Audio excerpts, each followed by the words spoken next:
So what we're going to take a look at now is Pedro's. Uh, I'm calling it Accelerated Wild. It's a heavy wild deck. I'll show you how to get to it. I'll show you some of the list. I'll show you a couple gameplays. This deck is responsible for me from jumping from level 9 constructed to level 10, and hopefully it'll help me jump from level 10 to level 11. So hit play online, top right hand corner, go to the brackets right next to the store, bring up the tournament, round info. Right there, Pedro, 5th. Go to copy deck, which is the little card things on the right. Let's go over some of the deck parts. You can see there's only 9 cards in Sage. All these are, this is why I call it accelerated. All these do is keep the wild moving forward. They're not there to do anything else other than to make sure wild does what it's supposed to do. First and foremost, Ancient Chant. I know you know how this works. Obviously, it draws 2 cards. The little caveat down there, when this leaves your discard pile, draw a card. That is actually one of the most important parts on this card. The number of times you won't have anything to do on your opponent's first turn, whether you don't have any ambush, you don't have a surprise attack, or sometimes you just don't have anything worth playing. Go ahead, get 2 cards, it's fine. Then this thing goes and sits in the yard, and I'll cover so many cards where say works well with Ancient Chant. Misguide Herald, this one keeps you in gas. The big thing is this represents 2 threats at once, and it also represents threats you don't have in hand. If you don't have a Strafing Dragon, this could possibly be that. This could possibly be a Raging T-Rex, a Skyros. This one works obviously at its absolute best when you give it ambush through surprise attack, understand 2-card combo, etc., etc. But great turn 1 play. On your turn, you play it out. If the board's empty, if they've done nothing impactful, they're like, oh, I'm going to check pass. You're like, okay, well, I'm going to put down this Misguide Herald and start to clog up the board. Frantic Digging. This is arguably, I would say, one of the best innovations for this deck that's been put in there. Instead of trying to find balance like Vanishing or Hasty Retreat or try and play tempo games, this is just more draw. I literally had a game today where I ended up having to draw 7 cards in one turn thanks to 2 Frantic Diggings and other, recyclers. Discard a card, draw a card, it costs 0. Many times you'll pitch Smash and Burn, we'll come to that in a second, you'll pitch something else. But what you also can do, if your hand is empty except for this card, you do not have to discard a card. You just fulfill this to its ability. So for 0, you can simply draw a card and then recycle. So this really is a draw 2 for free. Brachiosaurus, this surprisingly, when I say it's one of the most important cards in deck, you'll look at a lot of cards like, oh, these are all important.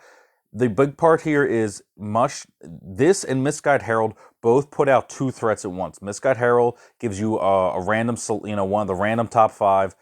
This obviously can only be used for wild, but you're only really running wild bodies, so it's not a big deal. It being an 8/12 with breakthrough is surprisingly valid more times than not.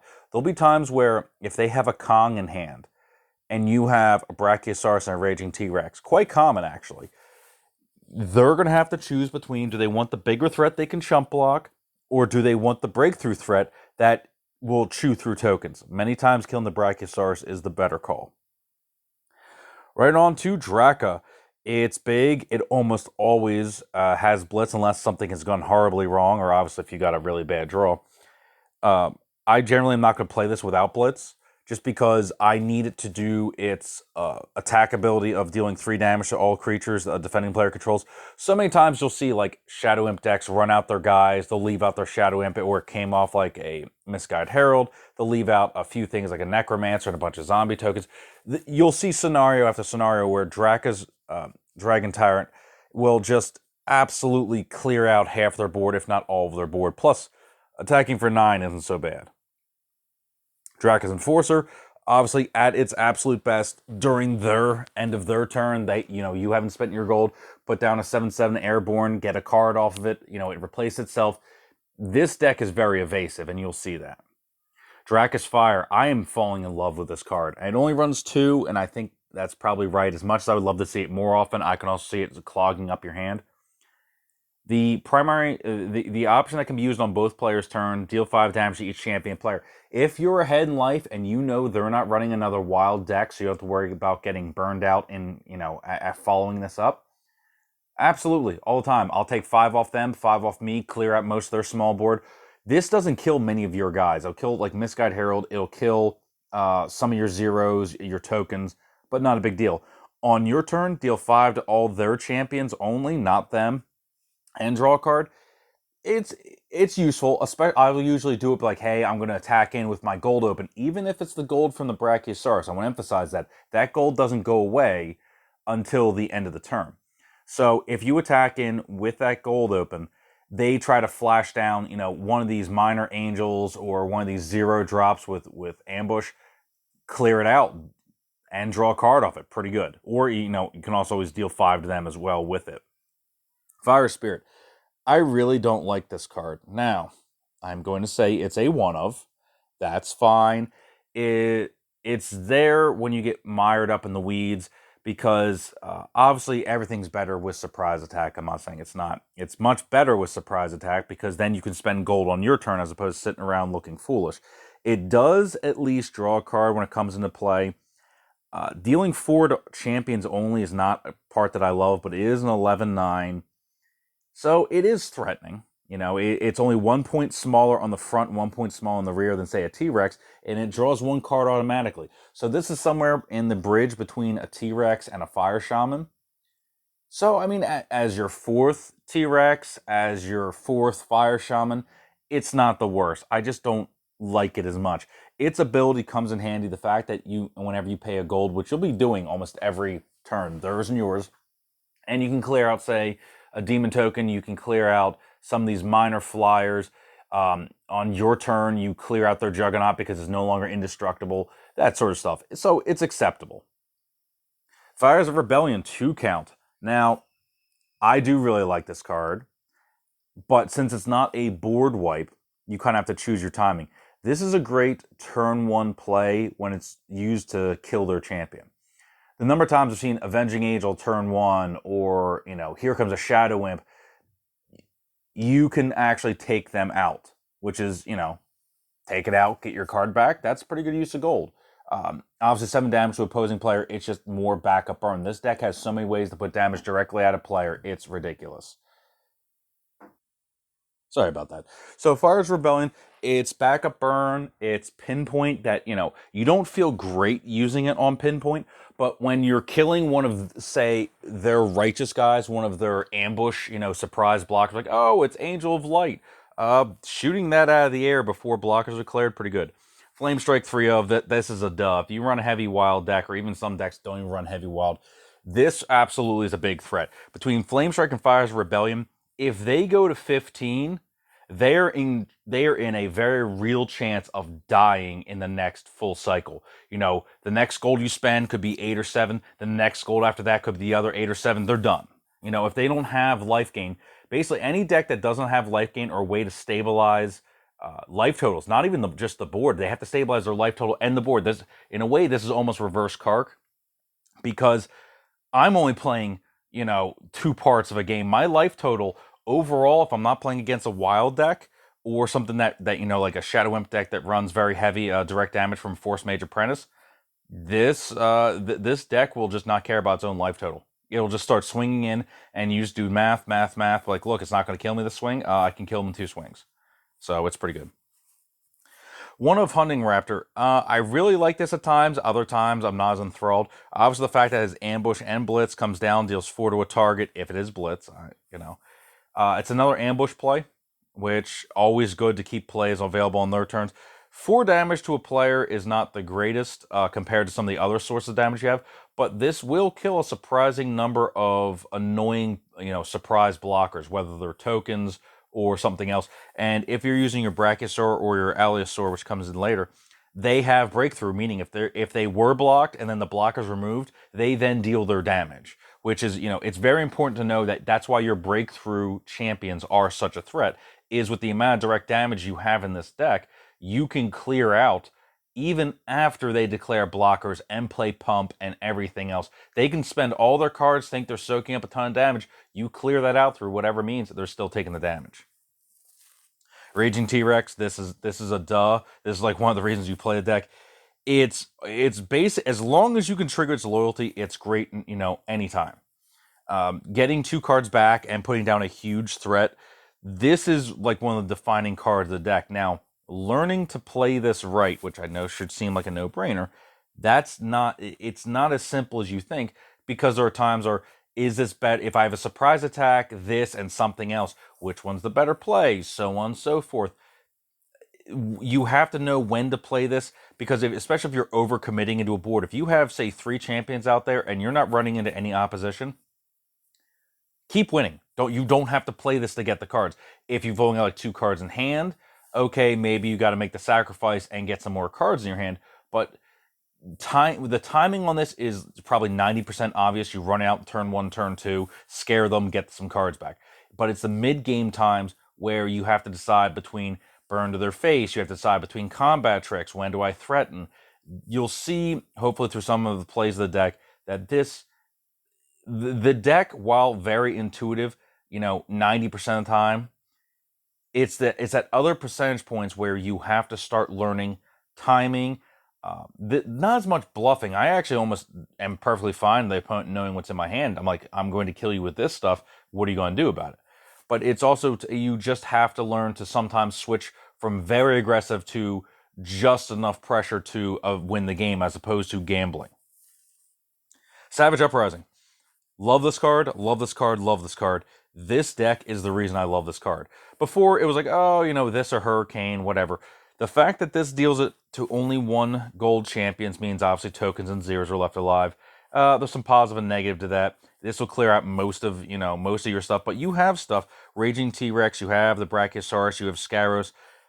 They stay alive through that 9 damage. That's pretty cool. The 9 damage happens no matter when you play it. This isn't only on your turn it deals 9. No, it deals 9 to all 1 gold champions. But the ability to deal 5 to a target player and draw a card, if you've got nothing better to do, or you hit that critical 15. This falls part of that. If I get 1 solid attack and knock you to around 15, this is another one of the dominoes that will knock you down. 5 off, your remaining 15. That's 1/3 of your life. Boom, gone. And I get the card right back. It comes back to my turn. You'll see there's a lot of 0 damage-based pinpoint where I might do a Flame Strike or a Fire's Rebellion and then finish off those last 2-3 points with a 0 or multiple zeros. Getting them to 15 is basically the milestone. Once you clear that milestone, you're in a very good position. Scaros. Surprising to see it a 2 count, I would say, except very often Scaros is only going to be dealing probably around 3 to 5 damage, usually closer to 3 or less half the time, because you play such an aggressive hand, or you have, your Sage cards in your hand which don't trigger on this. So while it does deal damage directly to player, that's good, and it does clear out some of their smaller guys. In wild matches, this doesn't do a lot. It clears out their supports. It clears out their Spore Beasts, their Fire Shamans, Misguide Heralds. It does more against token-based builds, especially if you have, say, Surprise Attack. And because, Surprise Attack this in when they're like, oh, I'm going to make all these tokens. Like, all right, not only am I going to clear out just your side of the board, I'm also going to deal damage to you. So let's say if they make a bunch of humans, I would absolutely play Scaros, and if I only had 1 card in hand, clear out their team, put down 11/11 and threaten them. So unlike Kark, where it's a defining card of the deck, this is just support actually, which it almost seems criminal to call a loyalty X support, but it is. Smash and Burn, as a 3 count, might seem a little strange. It has 2 primary, I almost want to be like, oh, you don't understand the subtleties. No, everything on this card is relevant. End of their turn, got nothing better to do. Give any, expended creature of theirs +5/+5, if because that way it's already attacked, whatever, draw 2 cards. It's one of the only I shouldn't say one of the only. It is a draw 2 that has flexibility. Most of the draw twos coming out of Wild are the other option. They're a 0 and their 1 gold option is to draw 2. Or, it's a board wipe, or you can draw 2. Here, you can pump and draw 2. That's awesome. Now, if it's in your discard, well, how does it get in your discard? Besides playing it, and using your gold, you have Frantic Digging. It can be discard to that. Ancient Chant. If your hand size gets too big, I have tossed that card so many times because to me, it meant more times than not, it's just as useful in my discard because I can then spend a gold and go kill off one of their guys. Now, comboing this, Smash and Burn comboing, let me go. Combo with Scaros, combo with, any of the pinpoint directs, but also with Dracus Fire, with Savage Uprising. It allows you to add that 6 so you could kill a Kong, or a Thundarus. So it adds up to that perfect amount to kill, some of those big bodies that normally Wild has a problem with. Then we go to the All-Star Strafing Dragon. It's a no-brainer. But playing it, baiting them, knowing your timing, that's something you just gain with experience. But leaving your 1 gold open, waiting to the last possible second to play a Strafing Dragon, because it's 5 to any target. Most times, yeah, pop it off of the player. But if they put down a blocker, some of these Surprise Angels only have 5 defense or less. Some of those ambushers that come out in the air. Shoot one of those, let your other damage through, and then this thing can attack again. At the end of their turn, put it down, shoot something or them, and you also still have a 6/6 to block if you need be. It's so versatile. I mean, is it the best card in the deck? It's definitely in the top 3 contention. It's probably one of my favorite cards. Brachiosaurus just is more subtle because it keeps things going. And Surprise Attack, I keep rambling on and on and on. You don't have as many great targets for this, but the main ones are you have Surprise Attack, you have into Misguide Herald is one of the biggest plays you can get. Into Draka, if you don't have the loyalty, or if you have nothing better to do, that's fine. Your Fire Spirits, let's see who else. Raging T-Rex, amazing. What you're not seeing in this that might surprise you, there's no Kong in this list, which is like the ubiquitous, well, why isn't there Kong? Well, it's essentially just a kill spell that doesn't have breakthrough. Everything else here, Raging T-Rex, okay, he doesn't have breakthrough, but he draws you 2 cards, and staying in gas with this deck keeps putting you closer and closer into, say, Flame Strike Fires or double Fires or double Flame Strike. You want to be playing that game where if they get to 15, you can shoot them down. Kong does not do that. Kong is more of a mid-range or defensive countermeasure where you're like, all right, well, they played something big, I'm going to shoot it. But that did not advance your plan. It put a big guy on the board, but it took up it took your entire turn to do it. It took the 1 gold in your turn. You blew up one of theirs. You left your guy. Unlike Strafing Dragon or Draka, it doesn't have Blitz. It doesn't have the ability comes crashing in. So Kong isn't here. So that, I hate to use the term surprising when talking about surprising attack, but, there is no Kong. Ankylosaurus, you might look at this and be like, I've only ever played this in, limited, like draft or random 30s.